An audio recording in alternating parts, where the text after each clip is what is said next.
Dia berfirman, mari datanglah.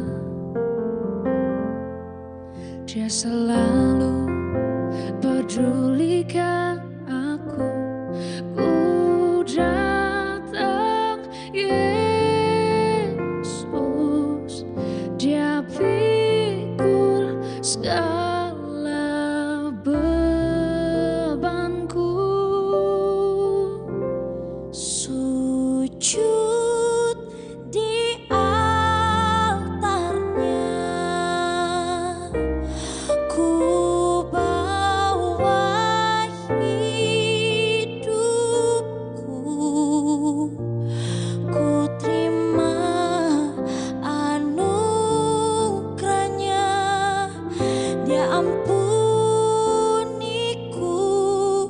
dan bebaskanku.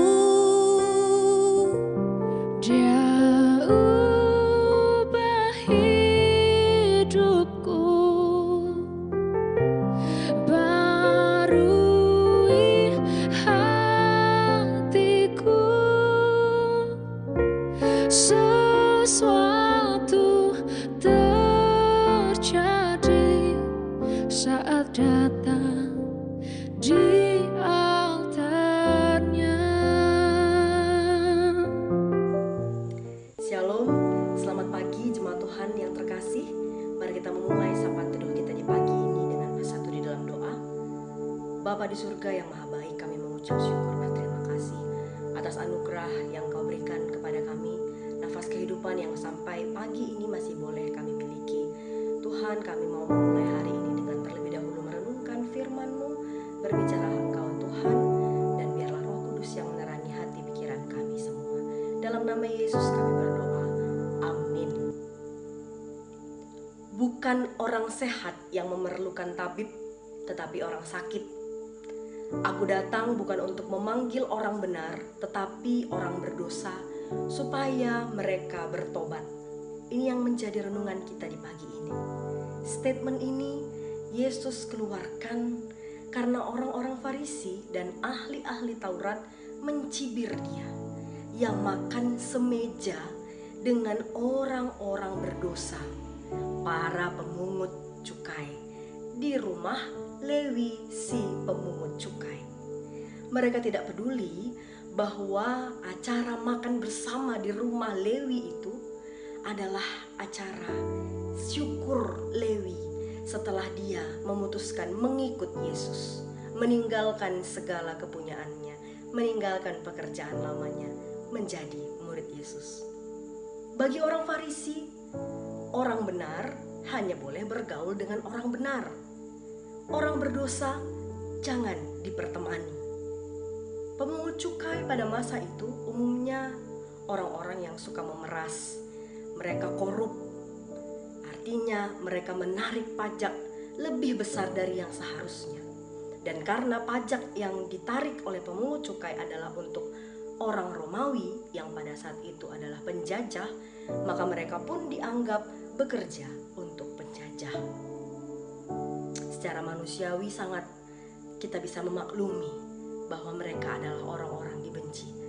Tetapi siapalah manusia sehingga ia merasa pantas mengkotak-kotakkan sesamanya manusia? Adakah manusia yang tanpa dosa? Apakah saya dan Bapak Ibu Saudara jemaat yang terkasih tanpa dosa? Apakah orang-orang Farisi dan ahli Taurat itu tanpa dosa? Ada satu perkataan bijak dalam bahasa Inggris, sinners judging sinners for sinning differently. Pendosa menghakimi pendosa karena cara berdosa yang berbeda. Ternyata menuding dan menghakimi orang lain tidak membuat kita lebih baik. Menuding dan menghakimi orang lain hanya membuat kita menjadi Farisi masa kini yang merasa paling benar, paling suci, sehingga berhak menghakimi orang itu berdosa. Lupa bahwa mungkin dirinya pun berdosa, walau dosanya berbeda. Bahkan orang-orang Farisi ini merasa pantas membatasi Tuhan. Tuhan itu hanya boleh datang duduk dengan orang tertentu, dan dia merasa pantas membatasi Tuhan seharusnya tidak boleh datang dan tidak boleh duduk bersama para pendosa. Jemaat Tuhan yang terkasih, statement Yesus bukan orang sehat yang memerlukan tabib tetapi orang sakit. Aku datang bukan untuk memanggil orang benar, tetapi orang berdosa supaya mereka bertobat. Ini mestinya terpatri di hati kita, orang-orang percaya. Statement Tuhan Yesus inilah yang selayaknya menjiwai pelayanan-pelayanan di gereja kita. Tuhan Yesus datang untuk memanggil orang berdosa. Duduk makan semeja seperti teman dengan teman. Ini memang pemandangan yang tidak lazim, tetapi ini bukan berarti Yesus setuju, bukan berarti Yesus memaklumi para pendosa. Kalimat terakhir di ayat 32 itu penting, supaya mereka bertobat. Inilah poinnya. Meskipun Yesus tidak pernah berkompromi dengan dosa, tetapi karena kasih-Nya yang begitu besar, selalu mengutamakan pertobatan daripada kebinasaan orang berdosa. Yesus tidak pernah membenarkan dosa, melainkan membawa pendosa kembali ke jalan yang benar. Dosanya yang dibuang, orangnya tetap dirangkul. Tanpa kasih Yesus, tanpa mengenal Yesus, tidak akan ada pertobatan. Mari kita menjadi orang-orang yang membawa orang lain dekat pada Yesus. Jangan menghalangi, jangan menghakimi. Kita semua orang berdosa. Saya pun orang berdosa.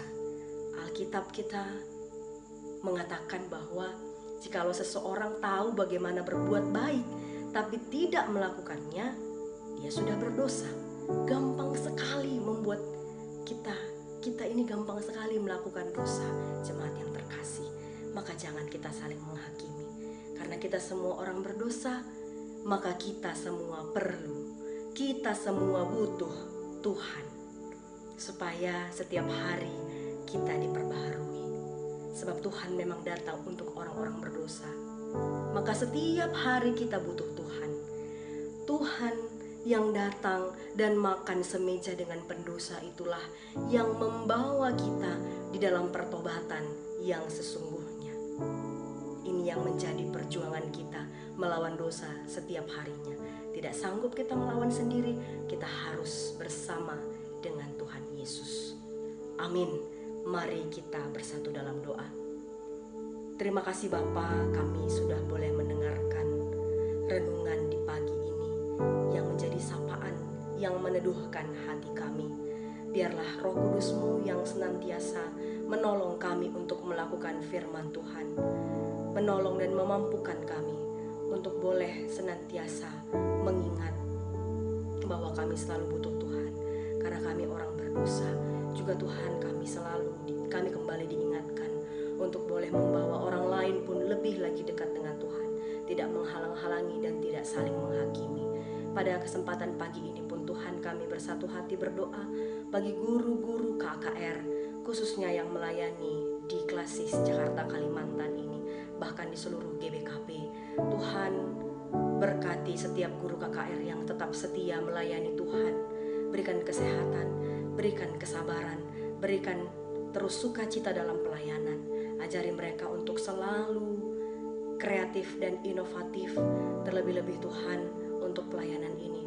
Berkati Tuhan agar dari hari ke hari keimanan mereka pun tetap bertumbuh, sehingga anak-anak KKR boleh mereka layani dengan sukacita, dengan bertanggung jawab, dan melalui semua ini terpuji dan termulia nama Tuhan.